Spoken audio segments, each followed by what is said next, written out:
Hi everyone. So today we are going to start with a new project, sales analysis project.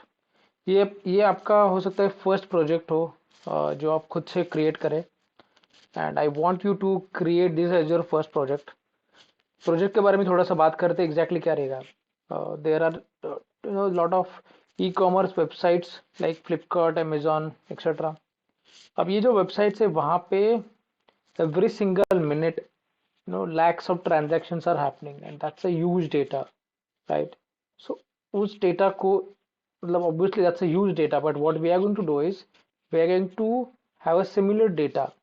कुछ similar kind of data रहेगा and उस data को हम लोग import करेंगे.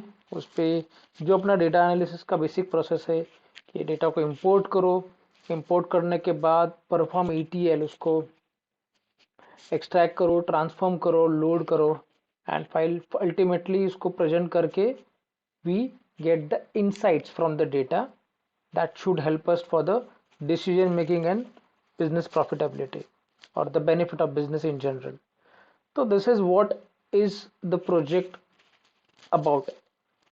Now let's start with the first step. First step क्या रहेगा? सबसे पहले अपने को फाइल को इंपोर्ट करना है.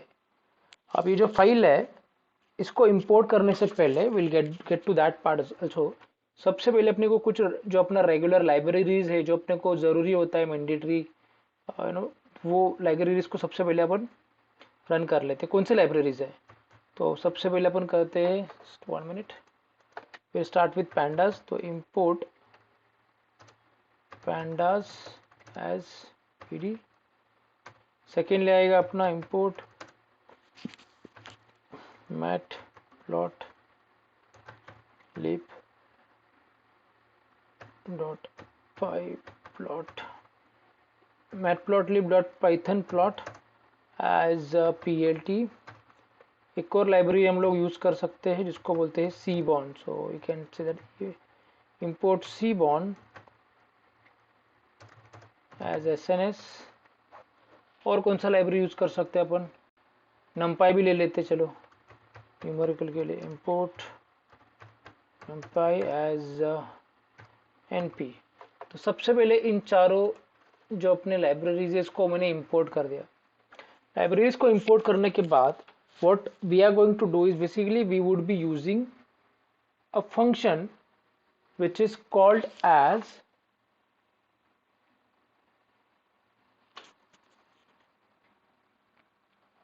okay. So the file that we have is a .ftr file. ठीक है, .ftr फाइल जिसको हम लोग बोल सकते हैं that the data is in the feather format. ये feather format क्या होता है? तो basically if the data is like a huge data, right, तो उसको बाइनरी फॉर्मेट में स्टोर करते हैं, right. And that file is stored with the extension of .ftr which I have stored in this folder. अगर आप Python programming में जाओगे, sales analysis project and sales underscore data.ftr, this is the file that I am talking about. So I'll just copy this file as well. इसका अपने को path भी लगने वाला है. तो we are trying to import this file. अब इस फाइल को इम्पोर्ट करने के लिए अभी इसको एक काम करते, इसको नाम देते हैं अपन कि सेल्स अंडरस्कोर डेटा. ये मैंने नाम दे दिया इज इक्वल टू. अब मुझे क्या करना पड़ेगा? मुझे कोई तो फंक्शन का यूज़ करना पड़ेगा. कौन सा फंक्शन यूज़ करेंगे? तो मैंने पहले भी बोला था आपको, जो डेटा फ्रेम्स है उसके साथ खेलना है तो कौन सा फंक्शन लाइब्रेरी आपको चाहिए? पैंडास. तो मैं पैंडास का जो एलियास है पीडी डॉट, उसको उसका यूज करके मैं फंक्शन को कॉल करूंगा. The function is feather function. मैंने पहले भी बोला था आपको, ठीक है. देखो मैंने यहाँ पे करके रखा है. The function is called as PD dot read underscore feather. तो PD dot read, so the function is called as PD dot read underscore feather. इस फंक्शन को कॉल करने के बाद मुझे यहाँ पे फाइल पाथ देना पड़ेगा.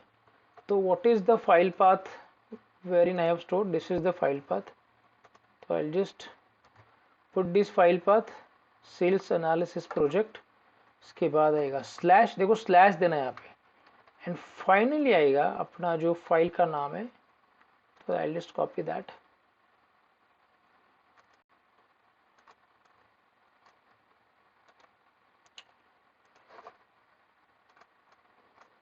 ओके, ये फाइल का नाम मैंने कॉपी कर लिया। Okay, and one more thing to this, इसमें अपने को एक और चीज करना पड़ेगा कि if we are using this read underscore feather function, तो अपने को एक छोटा सा सिंटैक्स और ऐड करना पड़ेगा, ठीक है, which is called as py arrow. ये pip इंस्टॉल पाई एरो, इसका रिक्वायरमेंट आपको जरूर पड़ेगा whenever you are using read underscore feather function, ठीक है। नाउ अब अपने को क्या करना पड़ेगा, इस डेटा को रन कर, इस कोड को रन करके देखते हैं। एंड वन मोर थिंग, अब यहाँ पे ना इस पाथ के शुरुआत में r डाल दो, it is called as a raw string. इससे बेनिफिट ये होगा कि आपको जो सिस्टम इजीली रीड कर पाएगा, जो आप जुपिटर नोटबुक इजीली रीड कर पाएगा आपका जो फोल्डर का पाथ है, irrespective of what operating system you are using, whether it is Windows or any other system, that should not be a problem। इसीलिए स्टार्टिंग में स्मॉल r या फिर कैपिटल R जरूर यूज करना, which is called as a raw string. तो उसके वजह से ये सब जो slash and forward slash and backward slash क्या यूज कर रहे हो वो सब कंफ्यूजन नहीं होगा। I hope you remember this. अब इसको रन करके देख लेते हैं क्या होता है। इसको रन कर दिया, एंड रन करने के बाद वी ऑल्सो वॉन्ट टू सी कि डेटा भी इंपोर्ट हुआ है कि नहीं हुआ है।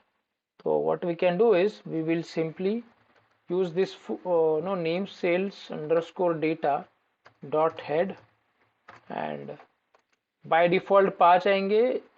मेरे को अगर 6 चाहिए तो I can put the number, जो भी आपको number of rows चाहिए, and then we'll run this data, let's see what happens। So as we can see the data has been extracted successfully, और अपने को जो first 6 rows है वो दिख रहे हैं यहाँ पे, which has got order ID, product, quantity order, price, each product का ऑर्डर डेट क्या है, परचेस एड्रेस क्या है, this all of this information we can see. तो आई होप यहाँ तक आपको इतना तो समझ में आ गया रहेगा कि how do we import the file. Will keep इसके आगे वाले सेक्शन में। Thank you so much.